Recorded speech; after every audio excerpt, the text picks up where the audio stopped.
L'éditorial. L'arrestation de Joseph Félix Badiou est vécue comme un feuilleton. Haïti n'existe pas, a dit l'autre. En tout cas, ce qui est définitif, la justice n'existe pas en Haïti, elle ne l'a jamais été. Le seul procès retenu par l'histoire du pays ne fut-il pas celui dit de la consolidation en 1904 sous le président Nor-Alexis et pour corruption administrative. Or, dont on rapporte que certains des condamnés les plus emblématiques finiront, eh oui, président de la République. Bon, contre toute attente, la nouvelle est tombée le jeudi 19 octobre écoulé, arrestation de Joseph Félix Badiou, l'un des principaux suspects dans l'assassinat, dans la nuit du 6 au 7 juillet 2021, du 58e président d'Haïti, Jovenel Moïse. Alors qu'il est, voire plus que les plus terribles des chefs de gang qui écument aujourd'hui notre pays, qu'il est l'individu le plus recherché d'Haïti, Joseph Félix Badiou a été tranquillement appréhendé dans un supermarché de Pétionville, banlieue de la capitale Port-au-Prince. D'ailleurs, selon une agence de nouvelles online, il aurait répondu « Mais je ne me cachais pas du tout ». Toutefois, du cadre en complet veston et la boule à zéro d'hier, on découvre une sorte de hippie barbu et l'air relax, faussement. Le quotidien Le Nouvelliste rappelle les principales charges qui pèsent sur le nouveau prévenu: assassinat, tentative d'assassinat et vol à main armée.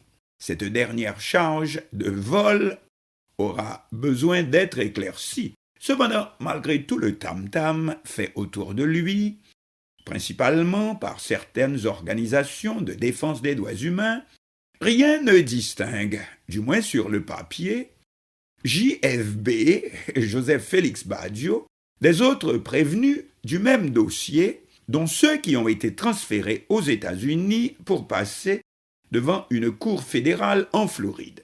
Toutefois, les commentateurs locaux décrivent un personnage, comme on dit, haut en couleur. C'est lui qui aurait tout planifié dans la réalisation, comme on dit, du magnicide du 7 juillet 2021.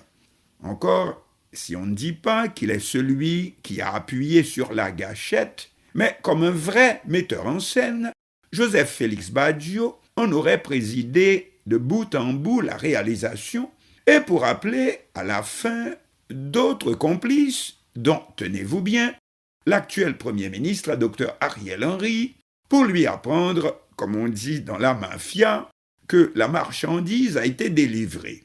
Si cela donne à l'assassinat du pauvre président haïtien une épaisseur de scénario que n'a pas celui du président John Fitzgerald Kennedy, par contre, cela ne change pas grand-chose dans le profil du nouveau prévenu, du moins présumons-nous par rapport au profil de ses présumés complices défilant déjà au tribunal fédéral en Floride. Et d'ailleurs, le New York Times, bénéficiant, comme on dit, dans le jargon de notre métier, d'un tuyau, d'un scoop, le New York Times n'a pas attendu pour annoncer que M. Badiou sera transféré lui aussi à la prison fédérale de Miami.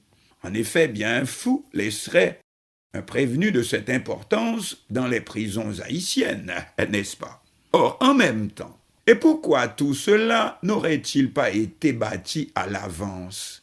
Par exemple, Joseph Félix Badiou, sortant du maquis, après avoir reçu la garantie de son extradition immédiate pour Miami. C'est en effet la seule façon de traiter un colis aussi encombrant, vu que Haïti n'est pas capable du jugement d'un simple petit trafiquant de drogue. Ces derniers ne sont-ils pas tous immédiatement remis à la DIE?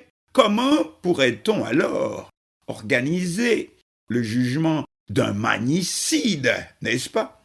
Joseph Félix Badiou s'en sort donc, vous diriez, à bon compte. Il va rejoindre ses présumés complices devant la Cour fédérale à Miami Or, ceux-là lui ont déjà dit tout le secret de l'instruction.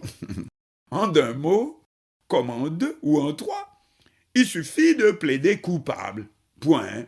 Dire tout ce que l'on veut entendre. De toute façon, ce n'est pas nous, ni toi, ni moi, qui avons appuyé sur la gâchette.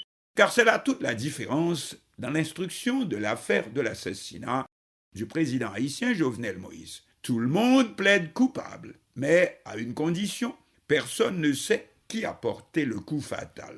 Or, le corps de Jovenel Moïse aurait été relevé avec plus d'une dizaine d'impacts de balles. Eh bien oui, ils sont venus, comme dit la chanson, ils sont tous là. Haïtiens, Haïtiens-Américains, mercenaires colombiens, hommes d'affaires américains et même les anciens agents de la CIA, sauf que personne ne sait qui a tué effectivement le président. Tous des complices, pardon même des comparses, mais pas plus. Jusqu'au commando qui a envahi sa chambre à coucher la nuit du 6 au 7 juillet 2021 et qui, selon le seul témoin oculaire, mais qui étonnamment n'a pas comparu à ce jour, l'épouse du président, Martine Moïse, commando qui s'exprimait, a-t-elle dit, dans une langue étrangère, mais elle n'a pas pu préciser quelle langue. Eh oui, et jusque-là. Jamais le système judiciaire américain n'avait donc été aussi efficient, et disons même aussi pratique, voire expéditif. Il suffit de plaider coupable et le tour est joué. Plus vous compensez, plus vous dites, plus vous vous épargnez de temps derrière les barreaux, sauf que la vérité, on la saura peut-être un jour, mais comme dit notre créole, n'entend gombo à la fin du monde. Mais cela n'est pas sans conséquence, bien entendu. Voilà un pays qui n'est pas en mesure de juger même un voleur de poulet. Ce n'est pas un pays, ça, voire un État souverain. Haïti n'existe pas. Cependant, que faire quand même des pas moins d'une trentaine de détenus actuellement, toujours dans les geôles haïtiennes, dans le cadre de la même affaire? Oh, sans doute qu'il n'y a pas assez de place pour tout ce monde dans les prisons floridiennes. C'est le seul et dernier problème, avant qu'on tourne la page, définitivement.